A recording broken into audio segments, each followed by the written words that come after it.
রোদ্রে বাই ফসল সব ফসলই ক্ষতি হইতেছে। এই গরমে সব ফসলই ক্ষতি হইতেছে। বৃষ্টির বহুত প্রয়োজন। আল্লাহ পাকের অশেষ রহমত হইলে বৃষ্টি হইতেও পারে। গরমে তো ফসলের প্রচুর ক্ষতি হইতেছে।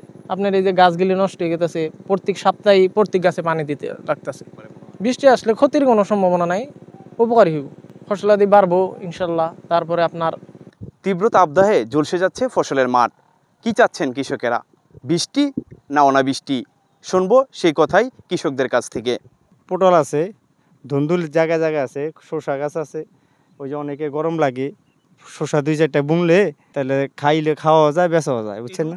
রোদ্রে বাই ফসল সব ফসলই ক্ষতি হইতেছে।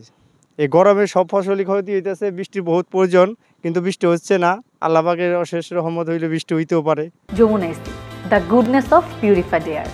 আমার বাসায় এনেছি যমুনা ইস্তি, আপনি কিনছেন তো? ভাই আমি জানি না কে বলছে এই কথা, কিন্তু উনি কিসের জন্য বলছে উনি ভালো বলতে পারবো। কিন্তু বৃষ্টি ভাই এখন বহুত প্রয়োজন, বৃষ্টি অনেক দরকার। বৃষ্টি হইলে আমাদের ফসলের জন্য অনেক উপকার হবে। কিন্তু বেশি বৃষ্টি একটা না, যদি বেশি বৃষ্টি হয় জমিতে পানি জমে যায় তখন হয়তো বা ক্ষতি হইতে পারে। এখন বৃষ্টির বহুত প্রয়োজন। আপনার ফসল বুনছি হলো আপনার পটল, ঝিঙ্গা, তারপরে আপনার চিচিঙ্গা, তারপরে শাকসবজি আছে, লাল শাক আছে, ইত্যাদি আছে আর কি। গরমে তো ফসলের প্রচুর ক্ষতি হইতেছে। আপনার এই যে গাছগুলি নষ্ট হয়ে গেছে, প্রত্যেক সপ্তাহে প্রত্যেক গাছে পানি দিতে লাগতেছে, প্রত্যেক সপ্তাহেই গাছে পানি দেওয়া লাগতেছে।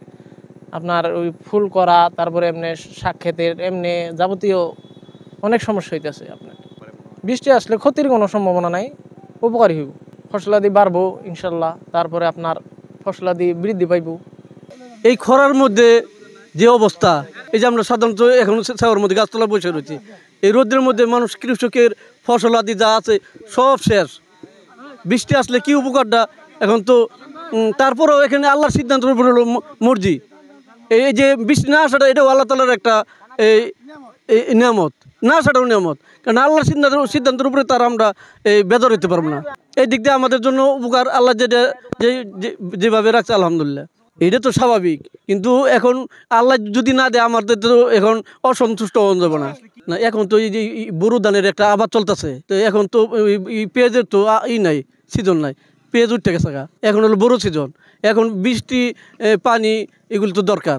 এই যে অনেক সময় দেখা যায় যে লোডশেডিংয়ের কারণে মানুষের খেতে পানি দিয়ে পারতেছে না। আমরা এখানে অসন্তুষ্ট না, বরঞ্চ আল্লাহর যেটা করে সেদিক দিয়ে আমাদের জন্য মঙ্গলজনক। আল্লাহর মধ্যে বৃষ্টি আসে, আমরা দোয়া করি যে বৃষ্টি আসে, বৃষ্টি সবার জন্যই ভালো। কারণ আবহাওয়া ভালো হইব, শরীর সুস্থ ভালো থাকবো, এদিক দিয়ে একটু বেশিরভাগই ভালো, বৃষ্টি একটু বেশি ভালো আর কি মনে করি। আবার অনেকের ক্ষতি, যার ফসলের ভিন্ন ভিন্ন, যারা আমরা তো জমাজমিন করি না, যারা করে তাদের মধ্যে কেউ কেউ চায় যে ফসল আসে, আবার ফসল হয়ে আসছে নষ্ট হয়ে যাবে, কিছু তো ক্ষতি হবেই। আমরা মনে করি দেশের পরিস্থিতি হয়তো বৃষ্টি হলে ভালো হবে আর কি, ভালোটাই সবাই করে। বৃষ্টি ক্ষতিও আছে, আবার ভালো আছে, ভালো দিকে একটু বেশি।